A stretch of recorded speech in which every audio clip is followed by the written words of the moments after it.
So these two fighters are basically machine learning algorithms that have been influenced by their own trainers. These people taught AI how to fight. And one of the things that both of these trainers figured out is that they can get their AI to, I think the technical term is meteor drop, but basically keep pogo sticking each other with the meteor drop attack off. And it just keeps repeating over and over until one of them dies. So this is the basic idea here. I'm in the AI inspector portion of AI Arena. Let's say that I'm training blue and red is the opponent, right? Well, obviously as blue, it's advantageous for me to just whoop, drop down, because then red gets bounced vertically back up, right? And so if my opponent hasn't been taught to also use meteor drop, then not only do I have the stage advantage, but as he comes back down because of gravity or jumps around as whatever else he's going to do, I have stage control advantage, right? The problem arises when the opponent also meteor drops and then my guy gets hit up as well. And so the end result would be we keep vertically knocking each other and then meteor dropping again. Oops.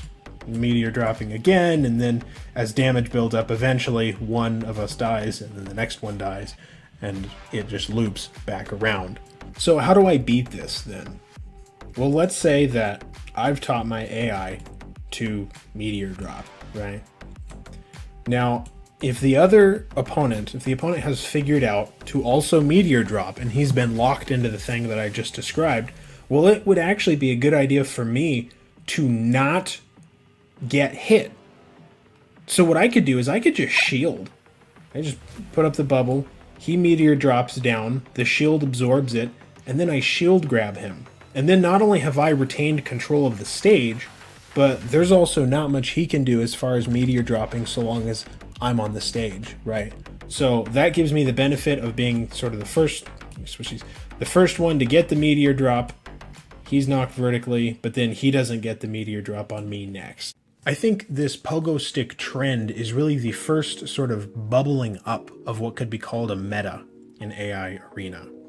Part of the difficulty of establishing a meta in AI Arena is that there's so many possibilities all the time. Machine learning is just as flexible as a human player possibly could be. The big difference is that you're training your AI not for a playstyle against a specific opponent that it could change on the fly, but for a playstyle that's optimal across all possible opponents that you're likely to find. If I'm playing a different 2D fighter, I can change my strategy mid-match, but your AI is not going to be able to do that. So keep an eye out for new trends of behavior, certain maybe juggling or aerial options that tend to get more or less popular over time. Watch tournaments, watch videos on them, experiment with your own, do some ranked, do some sparring matches. I guess it's really my way of just telling you to like and subscribe to the video, because there will be more AI Arena content down the line.